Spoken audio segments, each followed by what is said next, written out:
Alors, nous allons étudier le fonctionnement de l'alimentation de table AX503. On l'appelle alimentation de table parce qu'elle est... Table de multiplication? Et non, elle n'est pas table de multiplication, elle est posée sur la table. Tout simplement. Hein, contrairement à d'autres alimentations plus grosses ou portables. Voilà. Portable, ah oui. Donc, ouais, on marque portable. Ça porte la table. Elle est équipée de 2 afficheurs 8 segments. Alors 8 segments, ça va pas vous parler. J'en profite pour vous dire en électricité, en électronique, ce que ça veut dire. 8 segments, c'est que comme sur votre radio réveil ou autre, vous voyez le 0 là, il est constitué de 1, 2, 3, 4, 5, 6. Et le 8e segment, c'est celui du milieu, c'est le 8. Et donc il y a bien 8 segments lumineux en électronique. On appelle ça un affichage 8 segments. Donc ça n'a rien à voir avec l'alimentation, mais c'est une information d'un point de vue de la culture technique à connaître. Donc on a 2 afficheurs, des boutons réglables et les fiches de connexion. Les fiches IP2X qu'on verra plus tard en termes de protection électrique. Donc, à votre avis, Monsieur Fernandez, le bouton qui est là, il sert à quoi? Bah, régler les volts. C'est ça. Voltage, en anglais, volt. Écrivez, donc, alors, on peut choisir. Volt. On peut descendre jusqu'à quasiment rien en volts, même rien du tout. Et on peut monter jusqu'à 100. Et non. 300. Jusqu'à 305. Jusqu'à 30,5. Ah, le 0, c'est une virgule. Non, là, le point, c'est une virgule. Ah oui, c'est 30. Mais oui. Et alors, 3,5. ça, c'est facile, vous aurez trouvé tout seul. À côté, il y a un petit bouton. On voit pas, en dessous, il y a écrit Fine, F-I-N-E. C'est pour affiner. Vous voyez, si je le descends au max, je suis bloqué, je suis pas jusqu'à 30, je suis à 27,8. Donc lui, il va vous permettre, une fois que vous avez approché avec le gros bouton la tension que vous voulez avoir, il va vous permettre de régler précisément votre tension pour arriver à 30, par exemple. Voilà. Et à quoi ça sert de régler une tension?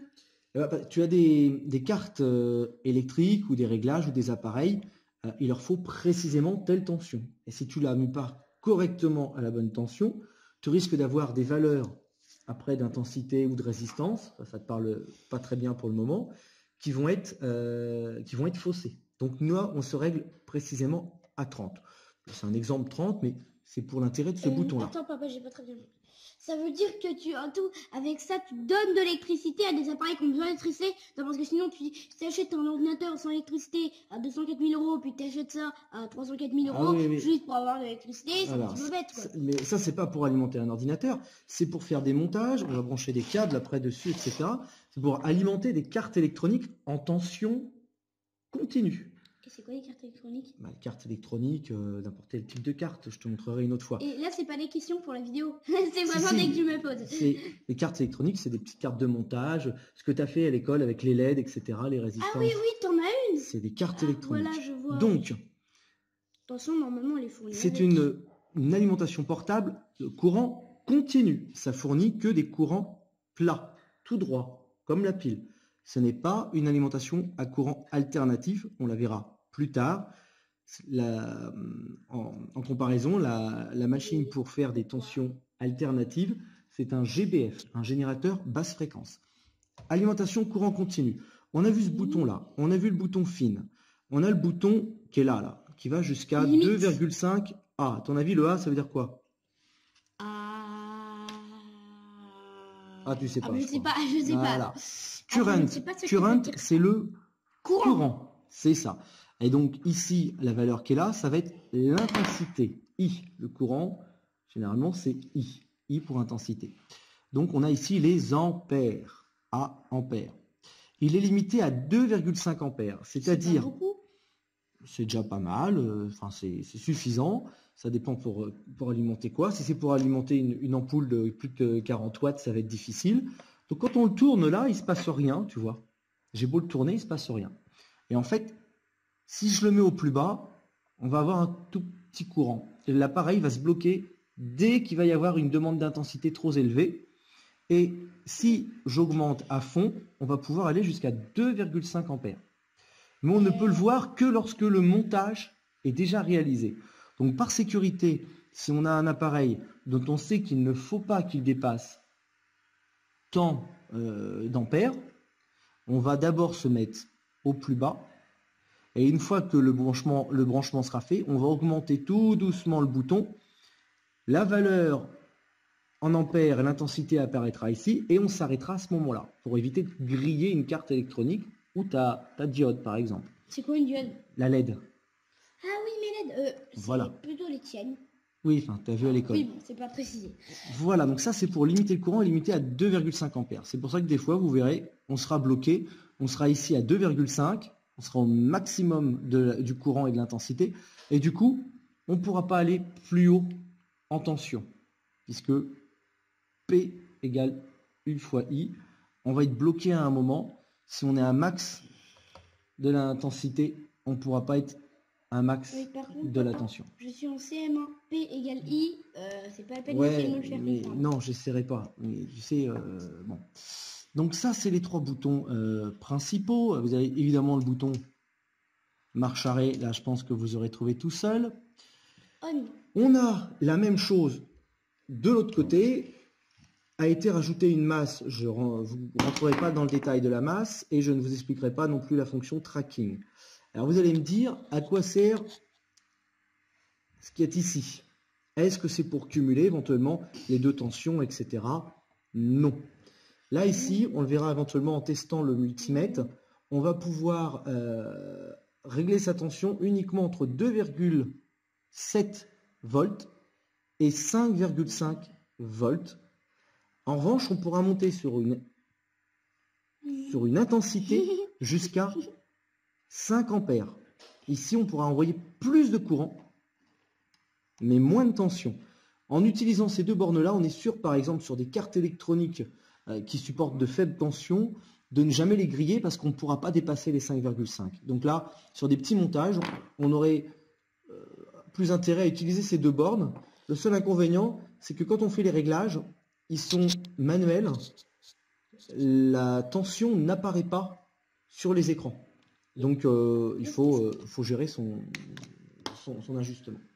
Donc on a vu ça, on a vu ça, on a vu ça. Maintenant au niveau des connecteurs, vous remarquerez, il y a un connecteur rouge, il y a un connecteur noir. De la même manière qui permettent de savoir que vous retrouvez ou le reste. Les bornes rouges et les bornes noires sur le multimètre, ou représenté ici aussi sur le multimètre, le rouge et le noir. Il y en a qu'en au-dessus. Le rouge représente généralement le plus et le noir la borne commune ou la borne moins. Voilà. Alors, qu'est-ce qu'on peut brancher dans cette alimentation? À ton avis, qu'est-ce qu'on peut brancher? Est-ce qu'on peut brancher ça?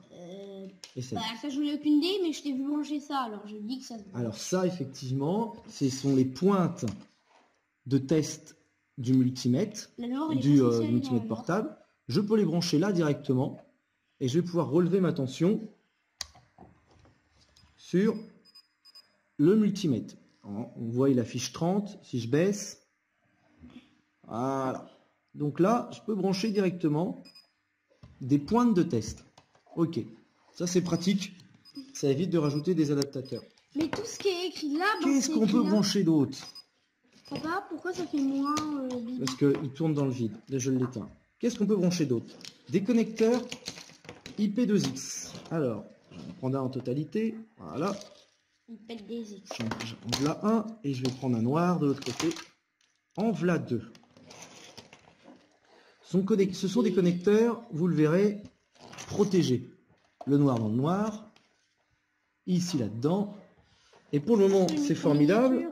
Il ne se passe rien. J'ai pu brancher, je vais pouvoir faire mon montage. Regardez. Il n'y a pas de risque. Monsieur Marius, il n'y a pas de risque de s'électrocuter. Parce que les bouts sont protégés. Si je mets le doigt là, c'est pour ça qu'on appelle ça un connecteur IP2X. Si je mets le doigt là, je ne touche pas le contact. Et même si je le touche, le bout rouge est protégé. Donc je risque rien.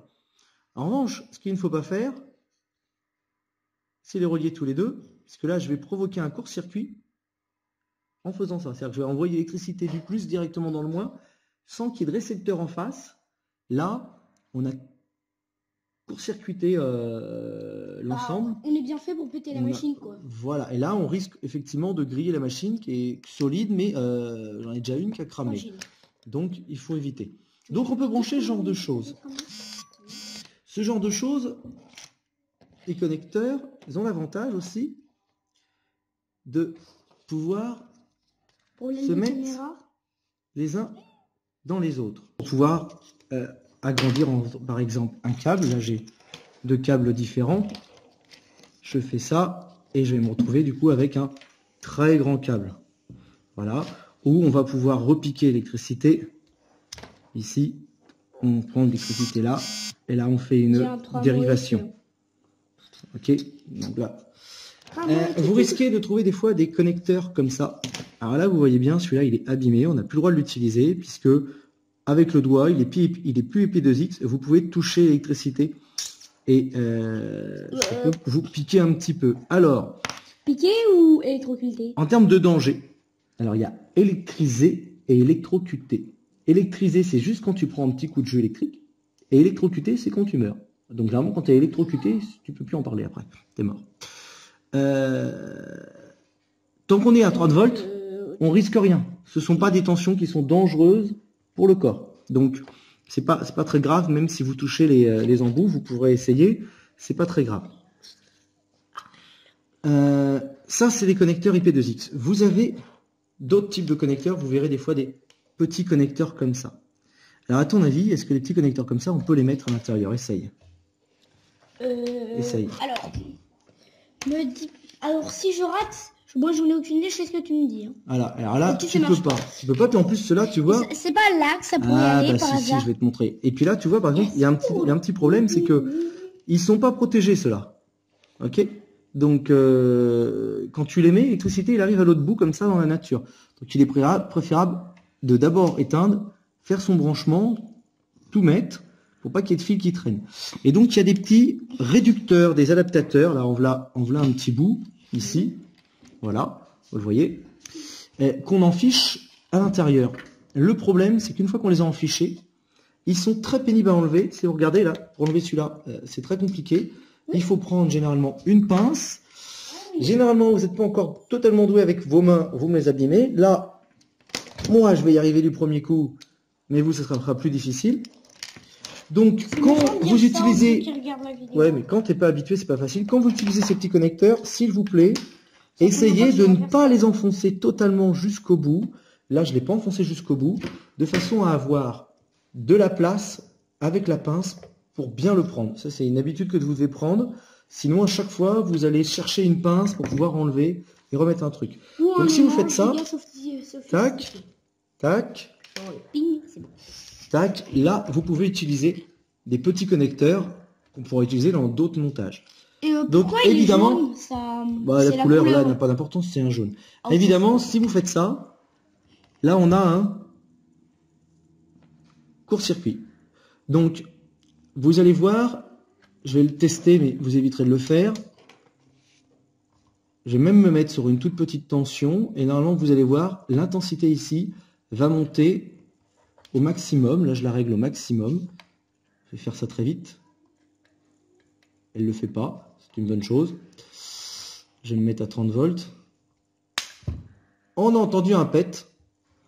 C'est pas bon du tout. Ça me fait peur. Eh oui, là vous faites un court-circuit. Attends, est-ce qu'on l'a vu sur la vidéo?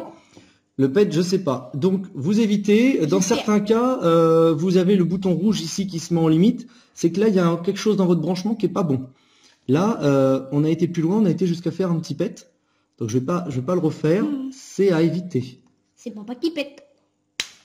Ouais, on le voit dans la vidéo. On l'a vu monter ici. C'est à ne pas faire.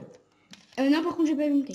Hein, vous ne le faites pas. C'est heure de colle ou remboursement du matériel. Vous faites ce que vous voulez.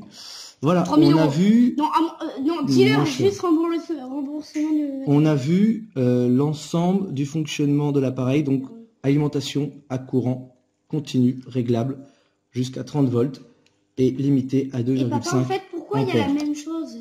Parce qu'il y a moyen d'alimenter 2 circuits différents. Ah. Ok, donc de chaque côté.